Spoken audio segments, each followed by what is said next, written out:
Привет, друзья! Житель Гессена записался к терапевту. Ближайшая дата через 41 день. В Берлине онкологические пациенты ждут обследования неделями, теряя время, которого нет. Это уже не исключение, это новая норма. Германия превращается в страну, где к врачу попасть все равно, что выиграть в лотерею. СМИ публикуют тревожные цифры. Очередь к специалистам в среднем растянулась на 4-6 недель. Но за статистикой реальные люди. Старики, которые не доживают до приема, молодежь, которая сразу идет в частную клинику, если может себе это позволить, и миллионы тех, кто просто остается ждать, надеясь, что пронесет. Внутренние документы, просочившиеся в прессу, прямо указывают: в регионах началась паника среди управленцев. Нет врачей, нет фельдшеров, нет инструмента подмены на случай ЧП. В некоторых землях один терапевт может обслуживать до 2000 человек, это выше нормативов. А молодые врачи, по данным Ассоциации медицинского образования, выпускники массово уезжают в Швейцарию, Австрию, Скандинавию. Причины просты: больше платят, меньше нагрузки, больше уважения. А в Германии бесконечно бумажная работа, нервные пациенты и никакой перспективы. Мерц в своих речах говорит о цифровизации медицины, но в реальности ни одной новой клиники, ни одного быстрого реформенного запуска. Программа «Больница 2.0» заморожена, пилотные регионы свернули свое тестирование. На местах все больше говорят о третьем уровне гражданства. Если ты не платишь, ты и не лечишься, а если заболел, это твоя беда. А теперь вопрос: кто еще остался лечить? Ситуация внутри системы не просто тревожная, а критическая. В крупных клиниках Берлина и Гамбурга стали массово отказываться от ночных смен. Просто некому работать. Медсестры увольняются пачками, а врачи просят перевод в административные должности, чтобы не сталкиваться с перегрузом. Один из профсоюзных лидеров анонимно сообщил журналистам: в департаменте здравоохранения собираются уже не отчеты, а заявления об уходе. Врачей никто не держит ни зарплатой, ни бонусами, ни условиями. Многие уезжают в Австрию, где те же обязанности, но вдвое меньше пациентов на одного врача. Университеты тоже бьют тревогу, на факультетах медицины провал по приему. Молодежь больше не хочет идти в профессию, которая не дает ни стабильности, ни уважения, ни реальной пользы. Преподаватели прямо говорят: мы теряем поколение. А как реагирует на это правительство? Вместо экспертных решений, заседаний и обсуждений создаются группы, комитеты, выписываются рекомендации, но врачей от этого больше не становится. В некоторых районах Германии больницы есть только на бумаге. Фактически здания стоят, формально есть главврач, но приемов нет, отделения закрыты временно. Пациенты едут за границу, в Чехию и в Польшу. Там дешевле, там быстрее, там работают. И именно сейчас должна быть реакция сверху, но канцелярия Мерца не дает ни срочных указов, ни программ удержания кадров. Тишина. А система рушится не абстрактно, а буквально. Врачей нет, приемов нет, лечения тоже. Но кризис не только в больницах, он добрался и до университетов. В Германии сегодня закрываются факультеты, которые еще вчера считались флагманами интеллектуальной школы. Философия, история искусств, культурология вычеркивается из бюджета как неправильно. Это не громкая кампания, это тихая зачистка. Формально из-за недостаточного интереса, но фактически из-за отсутствия стратегии. Молодежь не идет в вузы не потому что лень, а потому что не видит смысла.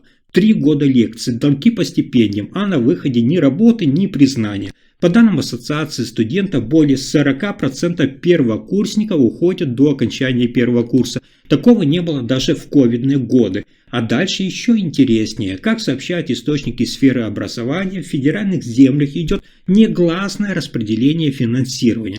Технические направления получают приоритет, гуманитарных ставят на самофинансирование. То есть, хотите преподавать латынь, найдите себе спонсора. Местные чиновники называют это оптимизацией под рынок труда. Но какой рынок труда требует закрытия социологии и политологии? Что это вообще за модель, где культура – это издержки? В итоге вузы становятся не центрами мысли, а складами по выдаче дипломов. Меньше преподавателей, больше презентаций, меньше дискуссий, больше кейсов.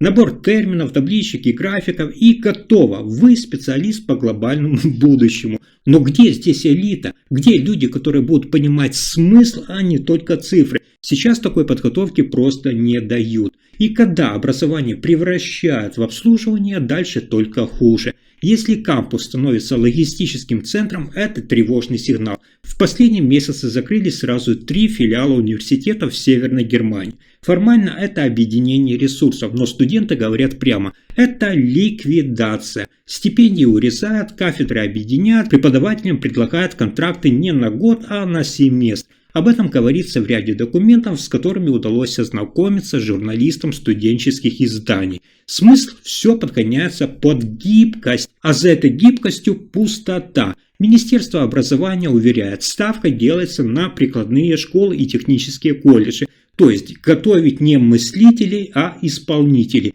менеджеров, маркетологов, айтишников, но не авторов новых идей. А как реагирует власть? Министр образования дает интервью, в котором говорит, рынок сам определяет, кто нужен. Но образование это не только про рынок, это еще и про нацию, культуру и мышление. Мерц снова отмалчивается, хотя именно он говорил о немецком возрождении и новой элите будущего. Где же эта элита, если университеты закрываются, а студенты работают курьерами? Все ждут, что кто-то вмешается, но пока только презентация. В это время Германия теряет целое поколение образованных. А теперь внимание, пока одни режут вузы, другие запускают уголь. Когда Европа всерьез заговорила о декарбонации, Германия внезапно пошла в обратную сторону. В Саксонии открыли новый химический комбинат, работающий на угле, а в Рурской области вернули к жизни сразу 3 перерабатывающих линии. Формально это временная мера ради стабильности, но в техническом плане эта инфраструктура рассчитана не на 2 года, как вы могли подумать, а на десятилетия. СМИ пишут, срок службы этих установок минимум 15 лет. Это не запасной вариант, это полноценный возврат в индустриальное прошлое. При этом Еврокомиссия бьет тревогу. Германия нарушает климатические соглашения. Но Берлин не отвечает. Мерц в своем стиле заявляет, энергетическая безопасность важнее абстракций. Тем временем экологи шокированы. Выбросы растут, показатели качества воздуха падают, уровень загрязнения почвы уже за пределами нормы. По данным аналитиков, новые установки в Саксонии дают объемы выбросов, сопоставимые с целыми регионами, но федеральные власти игнорируют данные предупреждения. Интересно, что в отчетах для инвесторов эти проекты подаются как стратегические активы, а значит откат назад происходит вполне осознанно. Не как исключение, а как новая норма. Пока Брюссель пытается ввести зеленый налог, Германия вкладывается в уголь. И это уже не просто внутренняя политика, это сигнал всей Европе. Прежние правила больше не обязательны. Если энергетика – это ключ к суверенитету, то экология отходит на второй план. Но это еще не конец.